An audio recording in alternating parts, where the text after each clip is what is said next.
السلام علیکم ورحمۃ اللہ تعالی وبرکاتہ۔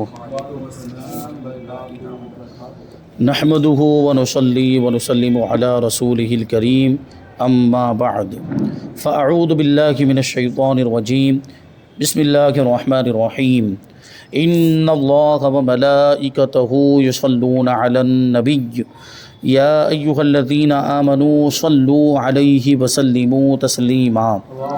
اللہم صلی علی سیدنا و مولانا محمد معدن الجود والکرم وآلہ الکرام وابنہ الکریم وبارک وسلم صلاۃ و سلاما علیک یا رسول اللہ صلی اللہ تعالی علیہ وسلم۔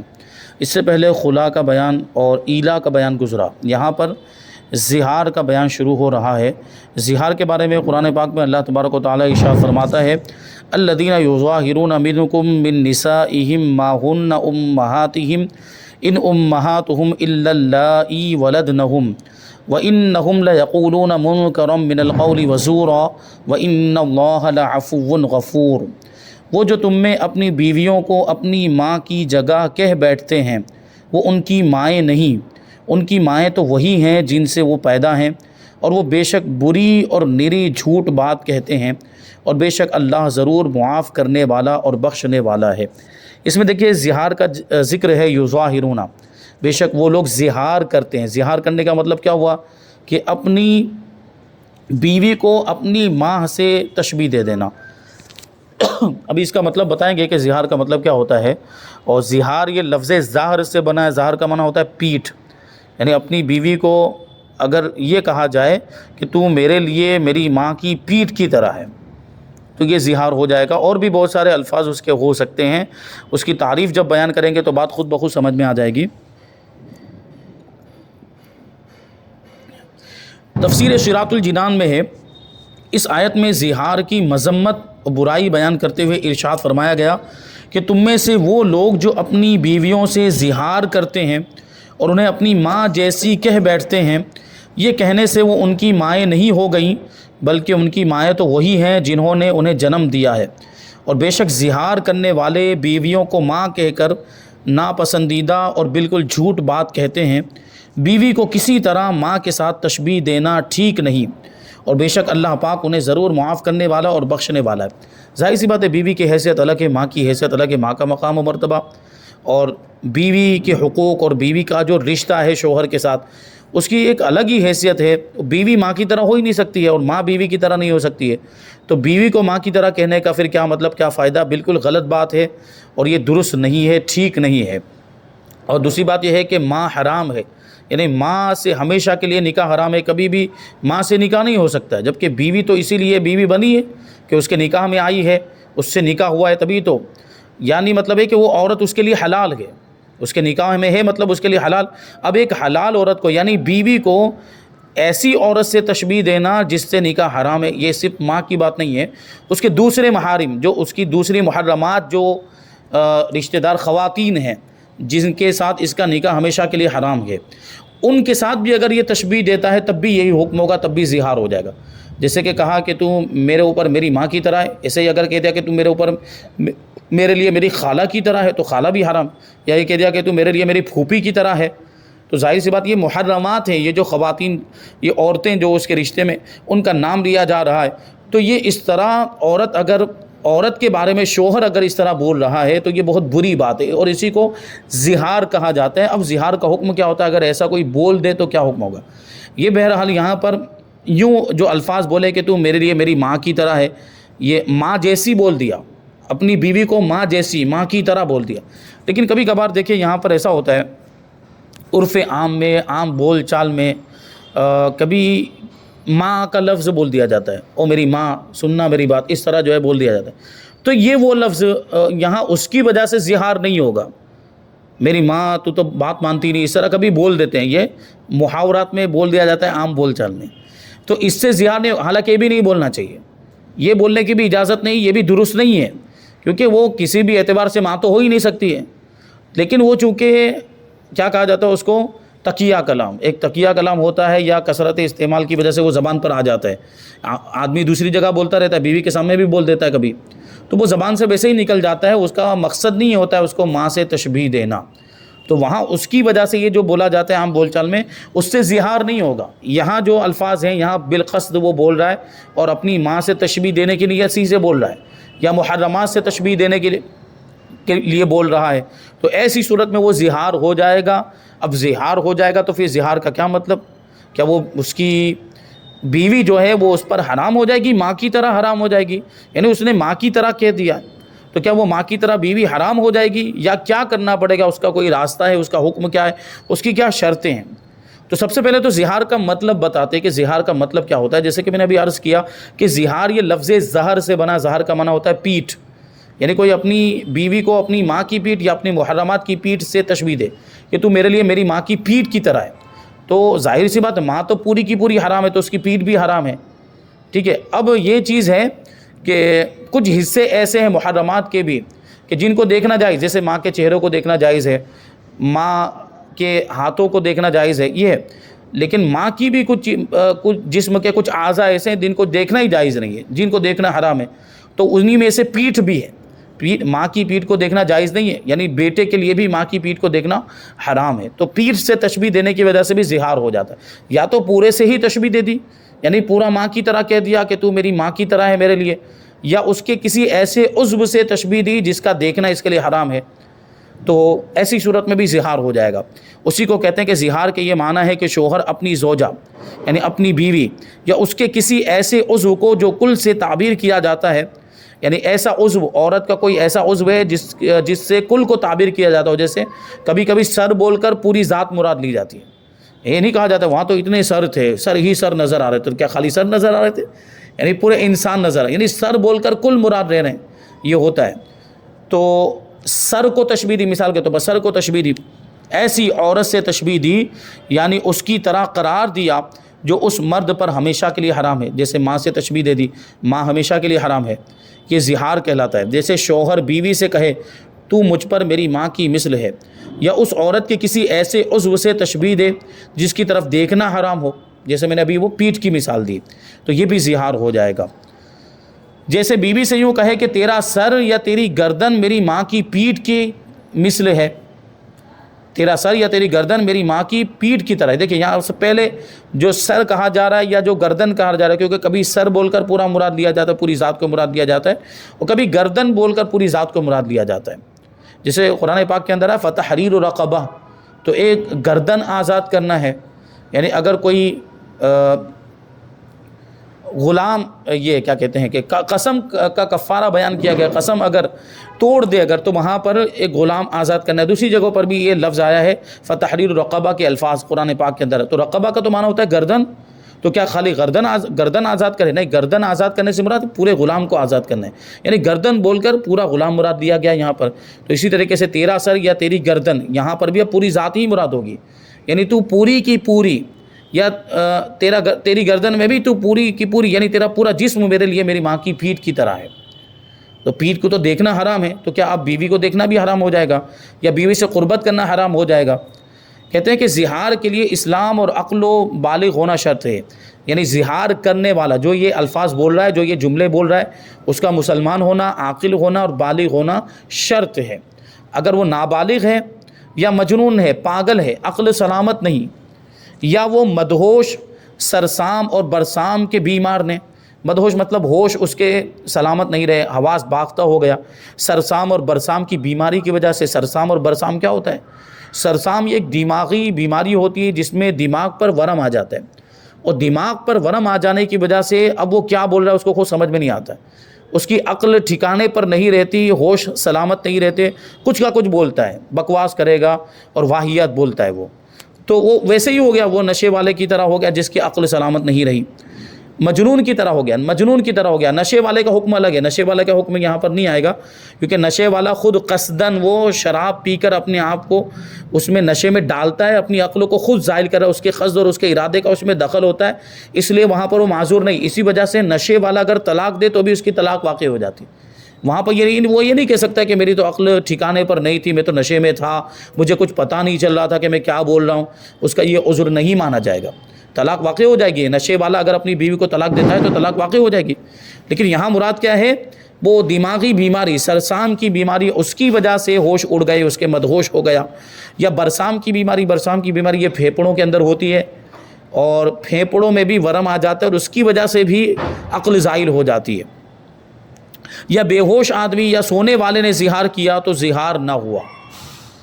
آگے کہتے ہیں کہ زہار کا حکم یہ ہے کہ جب تک کفارہ نہ دے دے اس وقت تک اس عورت سے جماع کرنا یا شہوت کے ساتھ اس کا بوسہ لینا یا اس کو چھونا حرام ہے۔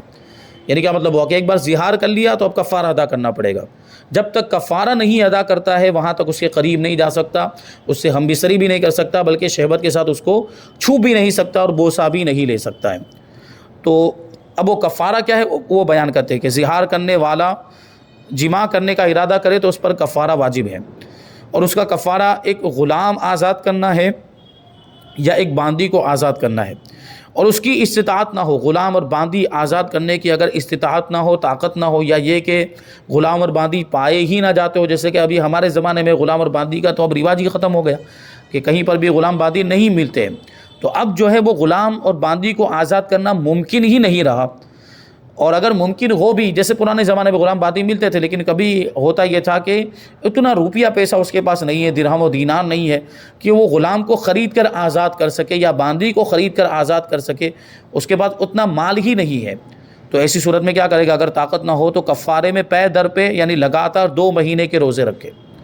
اور لگاتار کا مطلب یہ ہوا کہ بیچ میں ایک بھی دن خالی نہیں جانا چاہیے، یا بیچ میں ایک بھی دن گیپ نہیں ہونا چاہیے، ورنہ پھر سے رکھنے پڑیں گے۔ پے در پہ کا یہ مطلب ہوا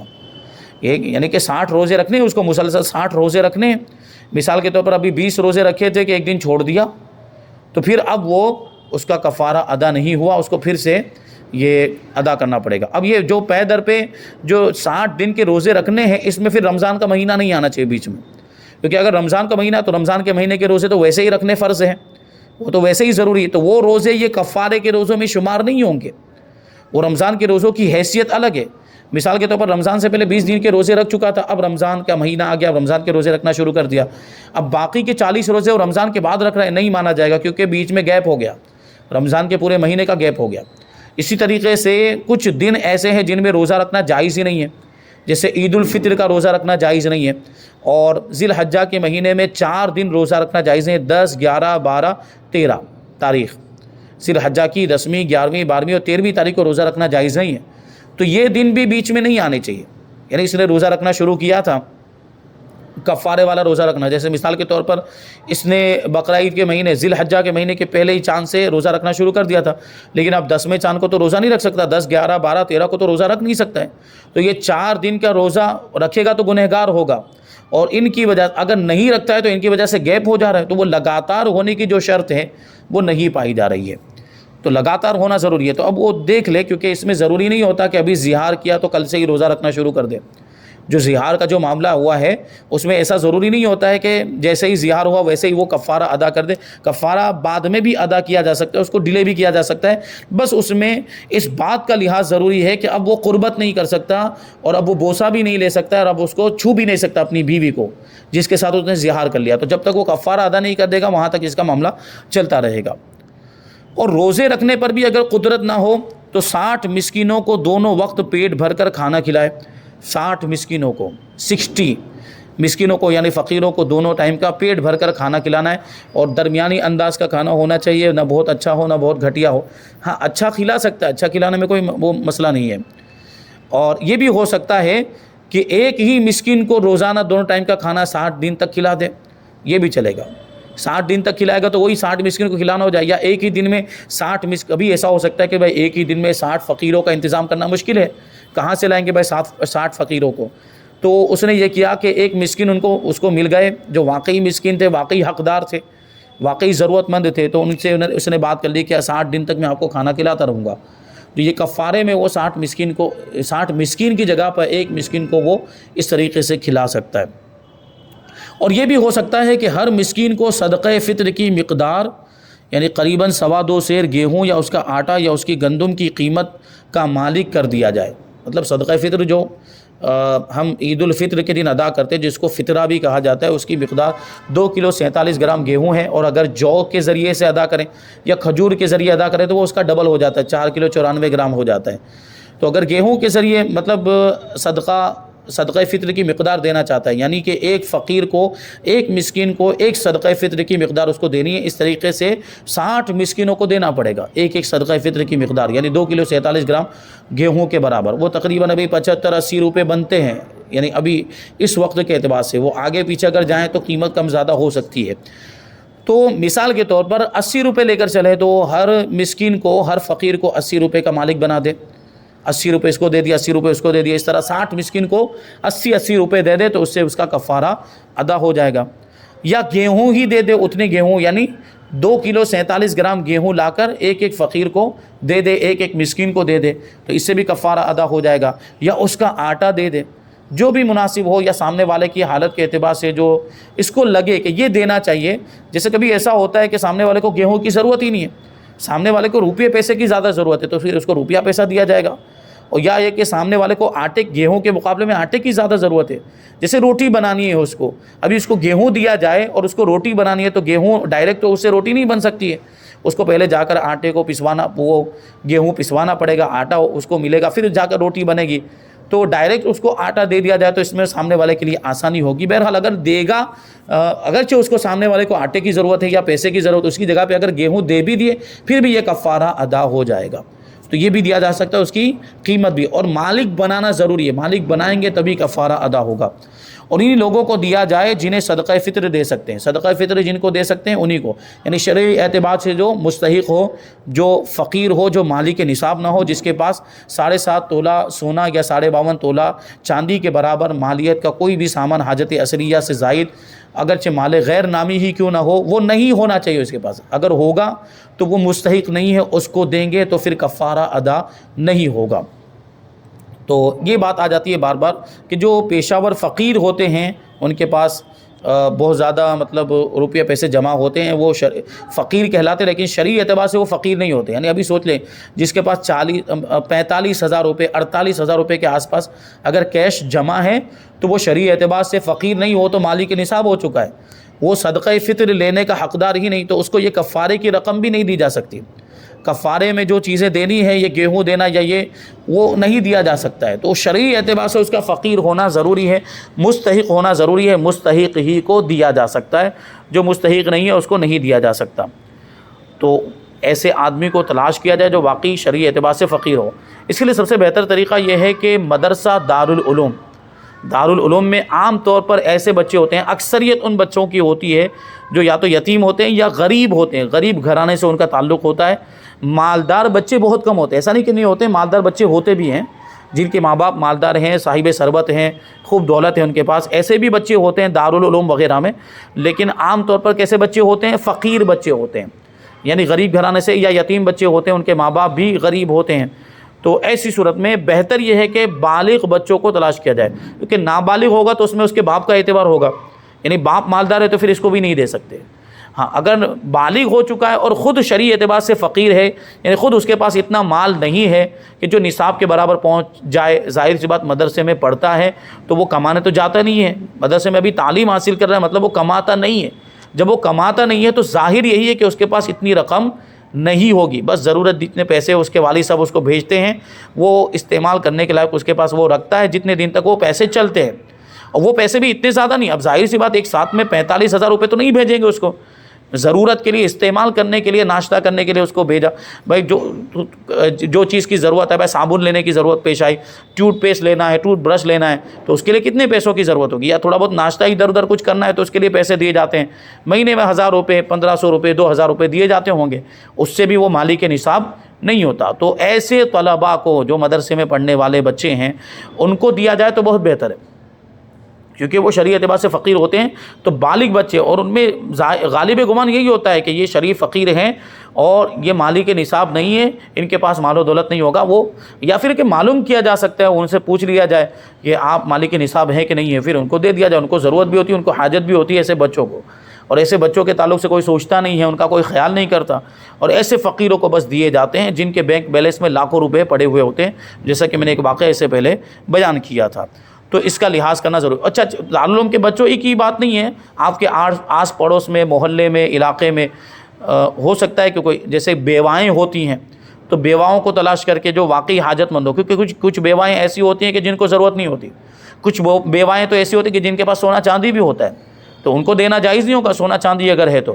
یا کچھ بیواؤں کے بچے بڑے ہو جاتے ہیں، وہ کمانے لگ جاتے ہیں، اپنی ماں کو لا کر پیسہ دیتے ہیں، وہ پیسہ ان کے پاس اتنا جمع ہو جاتا ہے کہ اب وہ خود مالک نصاب بن جاتی ہیں. بیوہ تو صرف بیوہ ہونا بھی کافی نہیں، بیوہ ایسی ہو جو حاجت مند ہو، بیوہ ایسی ہو جو مستحق ہو شرعی اعتبار سے، تو اس کو یہ صدقہ وغیرہ دیا جا سکتا ہے، اور یہ کفارے کے روپے پیسے یا گیہوں وغیرہ دیا جا سکتا ہے. تو اس کا لحاظ کیا جائے، اس کی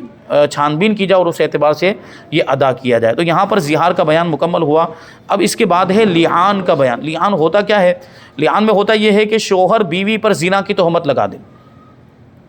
شوہر بیوی پر زنا کی تہمت لگائے اور کہے کہ اس نے زنا کیا ہے، اور اس کے پاس گواہ نہیں، کیونکہ جو تہمت لگاتا ہے، جو دعویٰ کرتا ہے، تو اس پر لازم ہوتا ہے کہ اپنے دعوے کو گواہوں کے ذریعے ثابت کرے. لیکن شوہر کے پاس گواہ موجود نہیں ہے، تو شوہر کیا کرے گا؟ جب اس کے پاس گواہ موجود نہیں ہے تو وہ کیا کرے گا؟ اور اس کے لیے کہ لعان والا طریقہ رکھا گیا ہے. اب شوہر نے لعان کیا تو اس کے جواب میں بیوی کیا کرے گی؟ کیا بیوی بھی لعان کرے گی؟ وہ دونوں لعان کریں گے. لعان کا مطلب ہی ہوتا ہے آپس میں ایک دوسرے پر لعنت بھیجنا، آپس میں ایک دوسرے پر لعنت بھیجنا. یعنی شوہر بیوی پر لعنت بھیجے گا اور بیوی شوہر پر لعنت بھیجے گی. اس کا ایک مخصوص طریقہ ہے جو قرآن پاک کے اندر بیان کیا گیا ہے، اور یہ بھی سراپا حکمت ہے. انشاءاللہ تبارک و تعالیٰ اس کو ہم آئندہ درس میں شامل کریں گے کہ اس میں کیا حکمت ہے، یہ کیوں رکھا گیا، اس کے پیچھے کا واقعہ کیا ہے، یہ حکم کب نازل ہوا تھا، لعان کا حکم کب نازل ہوا تھا. اور یہ آیت کریمہ قرآن پاک کے اندر جو آیت کریمہ ہے 18ویں پارے میں یہ آیت کریمہ ہے سورہ نور کے اندر، انشاءاللہ وہ آیت کریمہ بھی ہم دیکھیں گے، اور اس آیت کریمہ کا شان نزول بھی ہم سماعت کریں گے، اور اس کے کچھ مسائل بھی آئندہ درس میں انشاءاللہ ہم شامل کریں گے. اللہ تبارک و تعالیٰ کی بارگاہ میں دعا ہے کہ جو کچھ بھی بیان ہوا اس پر ہم سب کو عمل کرنے کی توفیق عطا فرمائے. وما علینا الا البلاغ. السلام علیکم.